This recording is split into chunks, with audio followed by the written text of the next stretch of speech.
If everything in the known universe is composed of atoms, then we should all have a basic understanding of the atom and the three fundamental subatomic particles: the proton, the neutron, and the electron.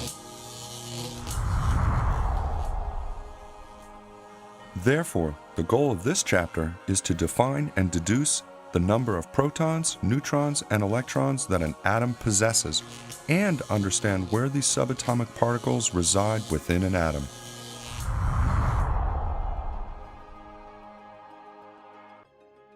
There is a great deal of information that can be gleaned from the periodic table. In fact, many refer to the periodic table as the world's greatest cheat sheet. For example, what makes helium different from all the other elements found within the periodic table? Examining helium closer, we see that the atomic number for helium is 2. The atomic number indicates how many protons are found in the nucleus of an atom. Thus, elemental identity comes from the number of protons. In other words, for helium to be helium, it must possess only 2 protons. If helium gained a proton, the atomic number would become 3, which means its elemental identity would also change from helium to lithium. The 2 protons of helium exist at the center of the atom called the nucleus, and each proton has a positive charge.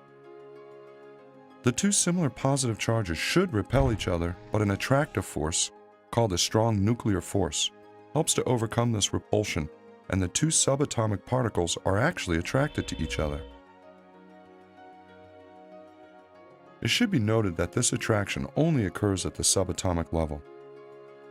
The repulsions are further reduced with the help of neutrons. The neutrons are also found inside the nucleus, which are slightly heavier than the protons and have no charge. It may help to think of a neutron as nuclear glue that increases the extent of the strong nuclear force, which helps hold the protons together. The sum of the protons and neutrons is referred to as the mass number.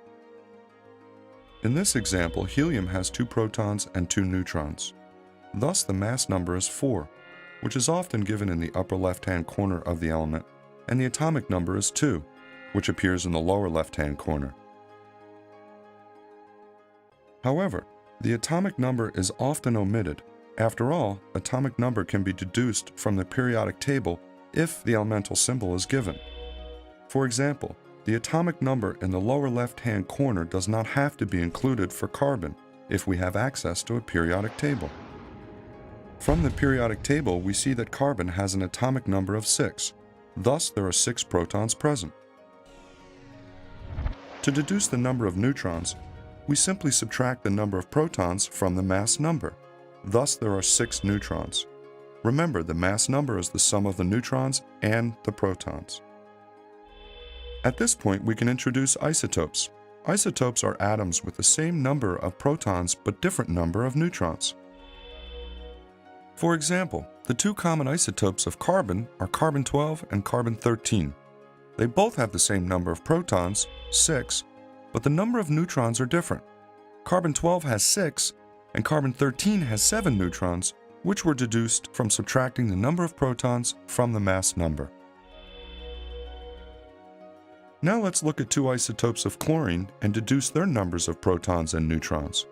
Here again, the atomic number in the lower left-hand corner has been omitted because we have access to a periodic table. Examining the periodic table, we see that chlorine is atomic number 17. Thus, both isotopes have 17 protons. The mass numbers, 35 and 37, then allow us to deduce the number of neutrons for each isotope, 18 and 20. The fractional abundance of the chlorine-35 isotope is 75.53%, and the fractional abundance of the chlorine-37 isotope is 24.47%.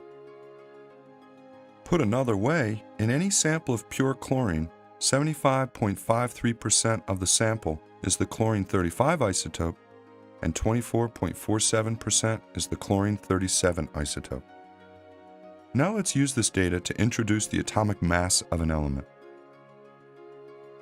The atomic mass of an element is the weighted average of the masses of the naturally occurring isotopes. But what are the masses of each isotope and how are they calculated? To answer this question, we need to introduce the atomic mass unit, or AMU. A proton's actual weight is a fraction of a gram. Thus, it is easier if we simplify this value to 1 atomic mass unit. Although a neutron is slightly heavier than a proton, we will also simplify this value to 1 AMU. Taking the weighted average of the two chlorine isotopes means we have to account for the fractional abundance of both of these isotopes. Thus, the chlorine-35 isotope is the major isotope, and its mass needs to be accounted for approximately 75% of the time, while the mass of the minor isotope, chlorine-37, needs to be accounted for approximately 25% of the time. For simplicity, we have rounded the fractional abundances and masses for both isotopes within our calculations. As we expected, the atomic mass, 35.5 AMU, lies closer to the mass number of the more abundant chlorine-35 isotope. In the previous carbon example, we examined two isotopes of carbon. The carbon-12 isotope is the major isotope, and its mass needs to be accounted for 98.89% of the time, while the mass of the minor isotope, carbon-13, needs to be accounted for 1.11% of the time. As we expected, the atomic mass for carbon, 12.01 AMU, lies much closer to the mass number of the more abundant isotope. Thus, the atomic mass of an element depends on both the mass and the relative abundance of each of the element's isotopes. The third subatomic particle, the electron, is a negatively charged particle that resides outside of the nucleus within orbitals.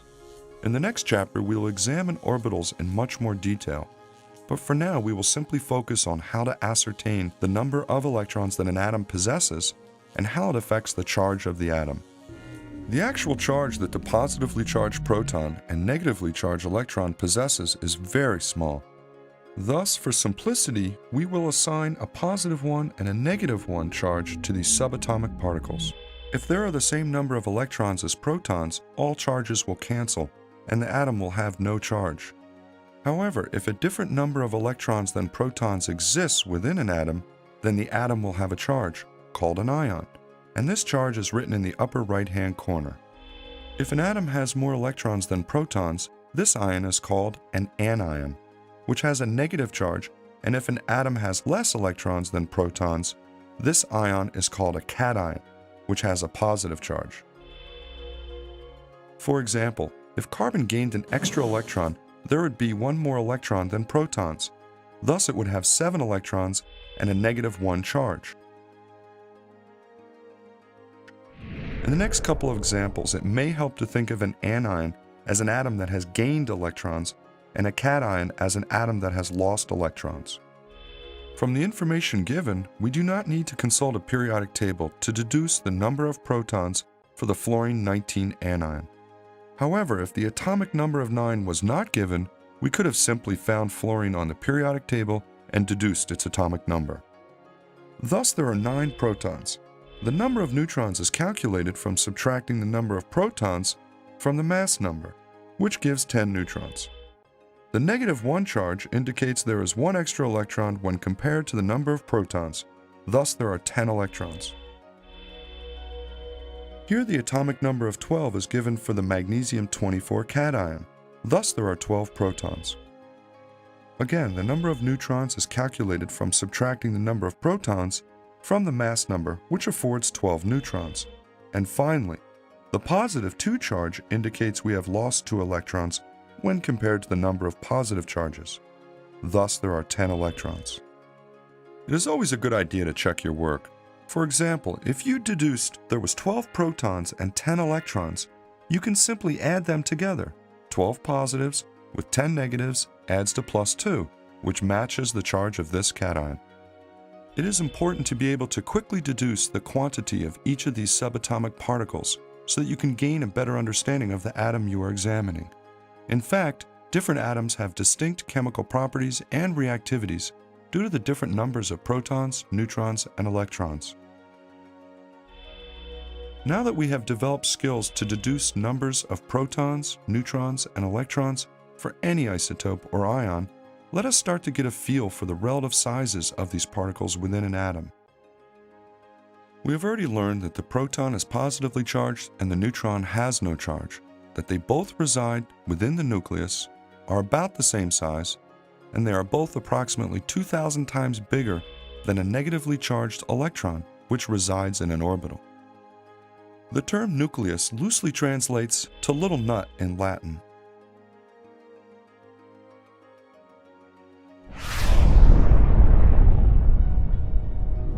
So how small is the nucleus compared with the size of the orbital where the electron resides?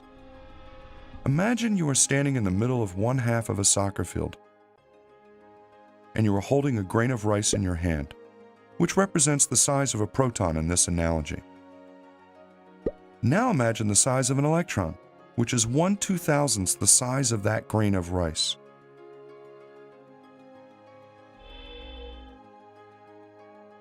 This very small particle, our electron, moves rapidly and randomly inside this giant sphere with a fixed amount of energy.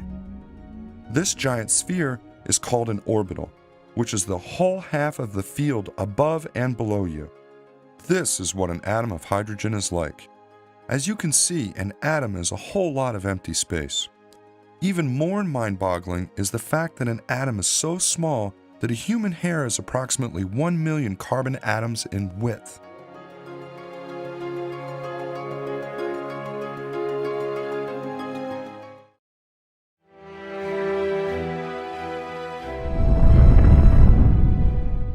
In the early 1900s, many brilliant minds were changing the landscape of science.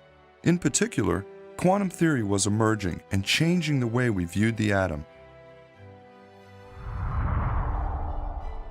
One of the great results of quantum mechanics was the orbital, which is where the electrons reside. An orbital should never be confused with an orbit. An orbit is a mathematically defined pathway. For example, how the Earth orbits the Sun. Using classical Newtonian physics, we can predict where the Earth will be on the orbit at some time t and where it was at some time t. In the past, you may have seen a similar simplified model of the atom where the electron is orbiting the nucleus on a mathematically defined pathway, which couldn't be further from the truth. An orbital is a much more complicated concept than an orbit. In fact, we know nothing about how the electron moves around the nucleus. Thus, quantum mechanics demonstrated that electrons did not move around in neat orbits, but existed in regions called orbitals with a fixed amount of energy. In simplest terms, an orbital is a three-dimensional region or shape, and you can expect to find an electron inside this shape 90% of the time. It may help to think of this shape as a boundary surface. The electron is more likely to be inside this boundary shape rather than outside the boundary. Let's apply this concept of boundary shape to the electron of the hydrogen atom, which has one proton in the nucleus and one electron in a surrounding orbital. If you imagine the electron as moving in a random manner with fixed energy around the nucleus, and then imagine that we take a picture of this electron every second for a day, a week, or month, we see that all these pictures laid on top of one another begin to form an electron cloud around the nucleus. Remember, all these hypothetical pictures or data points represent where the electron has been over time. If we now attempt to create a three-dimensional surface to encompass 90% of all these data points, we obtain a sphere, which is often called the boundary surface. The creation of this boundary surface for the hydrogen atom, which is called an s orbital, requires some pretty complex calculus. Thus, if an electron is in an orbital, the electron has a fixed amount of energy, and the orbital is a three-dimensional region around the nucleus that indicates the probable location of that electron 90% of the time. There are many different orbitals for the electrons to reside. The successive solutions or orbitals from quantum mechanics increase in relative energy.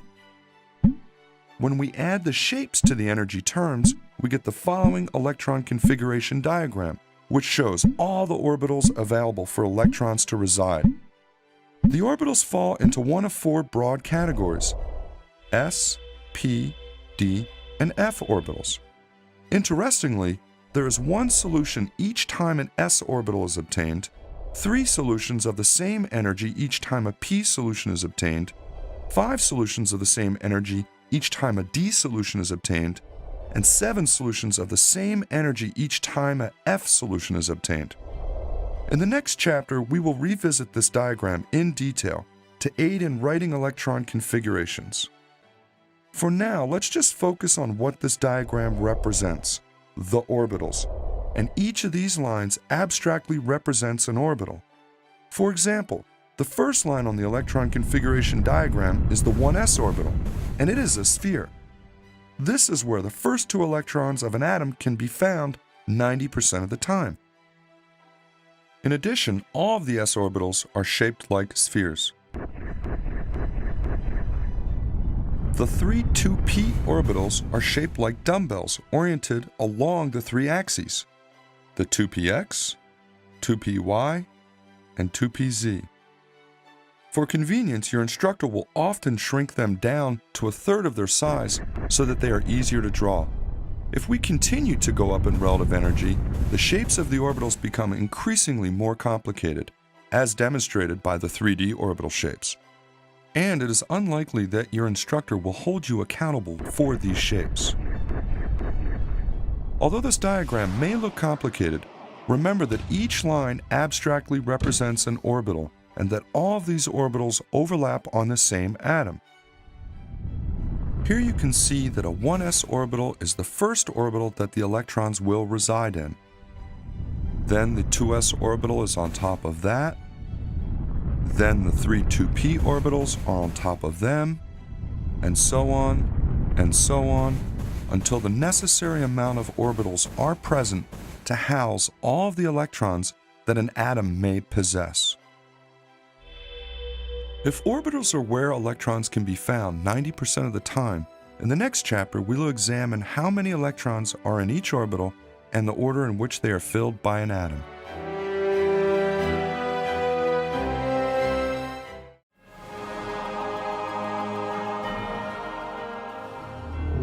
The arrangement of electrons in an atom is known as the atom's electron configuration. Think of this as finding a home for each electron. Electrons want to be in the lowest energy arrangement called the ground state electron configuration, and to accomplish this we need to follow three basic rules. The Aufbau principle tells us the order the orbitals are filled. Aufbau is a German word meaning to build up. Just like building a house, we need to start at the bottom floor. When that is completely finished, we begin on the next floor. Thus, electrons are added to the lowest energy orbital first, and then we work our way up in relative energy. This means that on the electron configuration diagram, electrons are placed into the 1s orbital first, then the 2s, followed by the 2p, 3s, 3p, and so on until the necessary amount of orbitals are filled to house all of the electrons that an atom may possess. The next rule is called the Pauli exclusion principle, which simply translates to only 2 electrons per orbital with opposite spin. Within the electron configuration diagram, we will represent electrons as half arrows. The first arrow is up and the second arrow is down. Remember that each line on this diagram abstractly represents an orbital and that each arrow represents an electron in that orbital. Below the diagram is the electron configuration notation, which utilizes exponents to indicate the number of electrons within each orbital. The third and last rule is called Hund's rule, which states orbitals of equal energy are occupied by one electron before any orbital is occupied by a second electron. Now let's review these three basic rules. The first electron goes into lowest energy orbital, 1s orbital, which is the Aufbau rule. The second electron goes into that same orbital with opposite spin. The Pauli exclusion principle states we can only have 2 electrons per orbital, thus the third electron goes into the next highest energy orbital, the 2s. The fourth electron also goes into the 2s orbital, but with opposite spin, followed by the fifth electron filling one of the 2p orbitals. Hund's rule states that the 6th electron will go into a different 2p orbital because we should fill the orbitals one at a time across an energy level before pairing electrons. Subsequent electrons are added following these 3 basic rules until the required amount of electrons are added.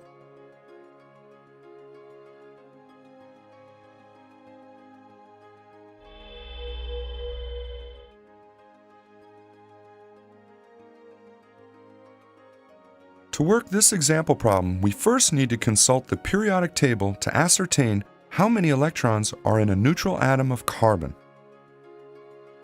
In the first chapter, we learned how to quickly deduce the number of electrons, and we will need this skill now.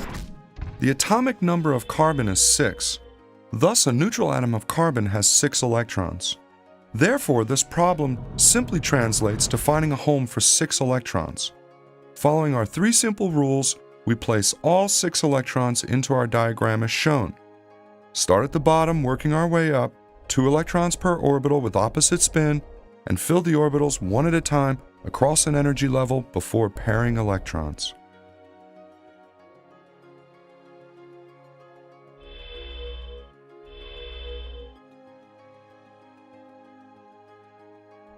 In this example, we have one more electron than the atomic number of fluorine. Thus, examining the periodic table, we see that fluorine's atomic number is 9, which means there are 9 protons and 10 electrons if we have a -1 charge. Thus, the problem is really asking us to find a home for 10 electrons. Again, following our 3 simple rules, we place all 10 electrons into our diagram as shown.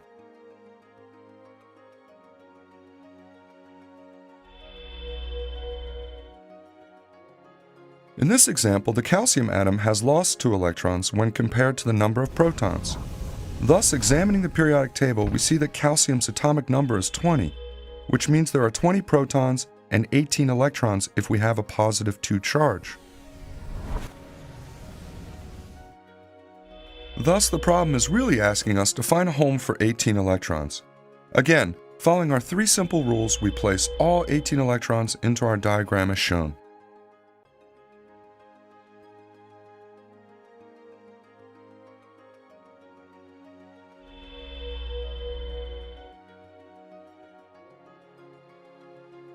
First, we need to consult the periodic table to ascertain how many electrons are in a neutral atom of gallium, which will be the same as the atomic number for gallium. Gallium's atomic number is 31, which means there are 31 electrons if gallium has no charge. Thus, the problem is really asking us to find a home for 31 electrons. Again, following our 3 simple rules, we place all 31 electrons into our diagram as shown.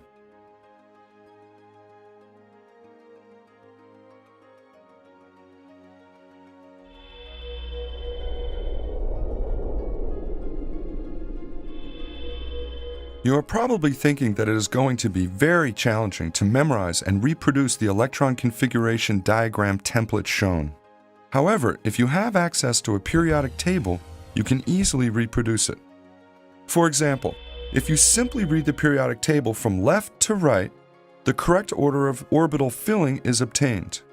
1s, 2s, 2p, 3s, 3p, 4s, then you go down a level for the 3D, back up to the 4P, 5S, down a level for the 4D, and so on.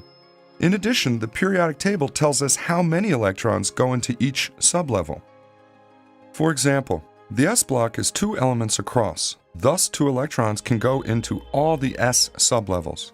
The P block is 6 elements across, thus 6 electrons can go in all the P sublevels. The D block is 10 elements across, thus 10 electrons can go in all the D sublevels. And finally, the F block is 14 elements across, which means 14 electrons can go in all the F sublevels. You may notice that when we compare the order of filling we obtained from the periodic table to the electron configuration diagram template, they are the same. Clearly, having access to a periodic table helps us reproduce the electron configuration diagram template. Thus, you should practice drawing this diagram on your own with the aid of a periodic table until you have mastered this skill. As you can tell, the keys to writing electron configurations are to quickly ascertain the number of electrons for an atom or ion from the periodic table, and to be able to quickly reproduce the template for the electron configuration diagram. Remember, you can use the periodic table to help you reproduce it. Then simply follow the 3 basic rules for electron configurations, and you should have no problems determining electron configurations.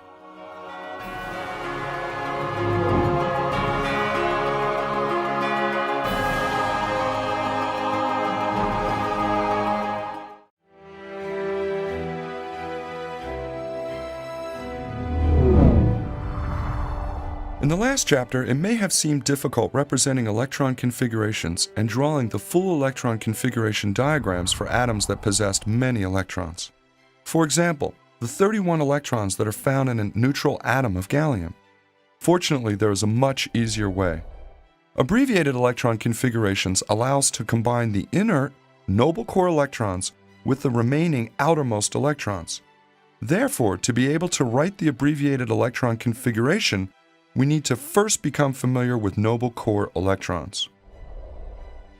The noble core electrons have the same electron configuration, often termed isoelectronic, as a noble element.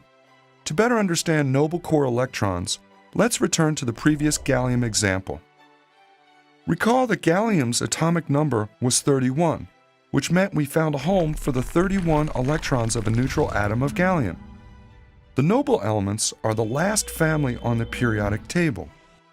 To abbreviate the noble core electrons for gallium, we simply slide back until we reach the first noble element, which is argon. Argon has 18 electrons. Thus, we can abbreviate the first 18 electrons of gallium as the element argon.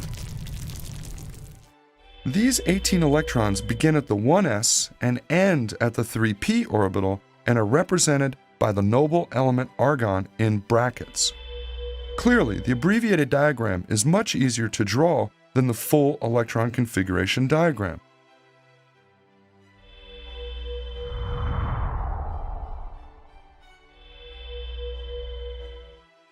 In this example, we will first draw the full electron configuration diagram for a neutral atom of potassium, then we will focus on the abbreviated versions. Potassium's atomic number is 19, which means there are 19 electrons for a neutral atom of potassium. Following the Aufbau rule, Pauli exclusion principle, Hund's rule, the following diagram and electron configuration is quickly obtained for the 19 electrons of potassium. To abbreviate the noble core electrons for potassium, we simply slide back until we reach the first noble element, which is argon with 18 electrons. Thus, we can abbreviate the first 18 electrons of potassium as the element argon. The first 18 electrons of potassium, which begin at the 1s and end at the 3p orbital, are represented by the noble element argon in brackets. The remaining electron in the 4s orbital is the outermost electron, commonly called the valence electron. It is often very important to quickly ascertain the number of valence electrons that an atom possesses. After all, these are the electrons that will be involved in bond making and bond breaking. The noble core electrons will not be involved in bond making and are often called the inert noble core electrons. Thus, let's focus our efforts on the reactive valence electrons. To answer how many valence electrons carbon has, we will first write the abbreviated electron configuration. We see that a neutral atom of carbon has 6 electrons. Thus, the electron configuration for the 6 electrons of carbon is 1s2, 2s2, 2p2. However, we need to write the abbreviated electron configuration to answer this question. Thus, we slide back to the nearest noble, which is helium. Helium will represent the 2 noble core electrons, which leaves 4 valence electrons. It should be noted that we did not have to draw the full or the abbreviated electron configuration diagram to answer this question. We just needed access to a periodic table. For example, if we first slide back to the nearest noble, which is helium, then we can simply count forward to the element in question, and that will equal how many valence electrons that atom possesses 1, 2, 3, 4 valence electrons, which matches our result from drawing the electron configurations. Let's try to answer one more of these questions using only the periodic table for phosphorus.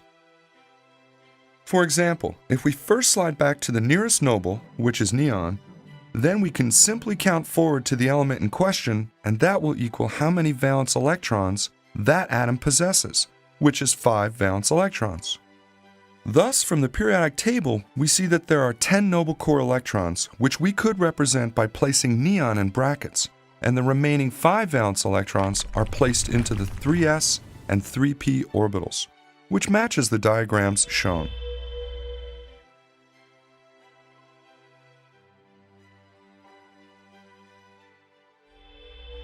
Having the ability to quickly ascertain the number of valence electrons an atom has is very important in bonding theory, which is thoroughly examined in the next DVD of this series, Introduction to Bonding.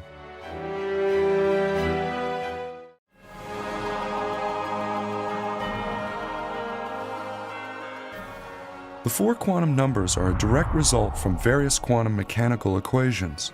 These 4 quantum numbers completely describe where an electron can be located. In a more simplified view, one could say that the 4 quantum numbers give rise to the solutions or orbitals that the electrons occupy, or that they give rise to the electron configuration diagram shown, which was covered in Chapter 2. While thorough treatment of this topic is beyond the scope of this DVD, your instructor may ask you to assign the 4 quantum numbers to an electron. Thus, it is worth our efforts to learn about the 4 quantum numbers. The 4 quantum numbers are the principal quantum number, which will tell us the energy level the electron is located, the angular momentum number, which will indicate the shape of the orbital, the magnetic quantum number, which indicates on which axis the orbital is on, and the spin quantum number, which has only 2 possible values, plus 1/2, which is up, or minus 1/2, which is down. While this may seem confusing, it is actually very easy to assign the 4 quantum numbers to an electron, as the following examples will demonstrate.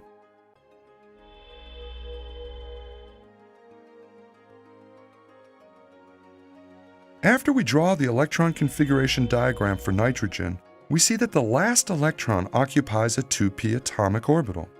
Thus, the principal quantum number, which represents the energy level, is 2.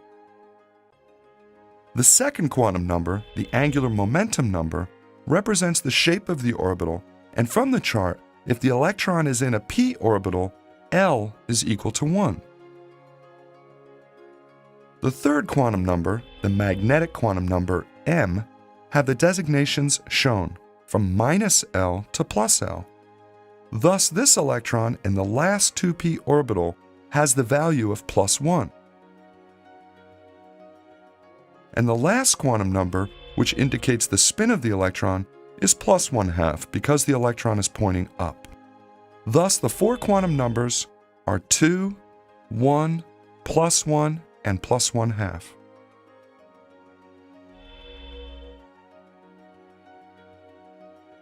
In the next example, we are asked to assign the 4 quantum numbers to the last electron of a chloride anion.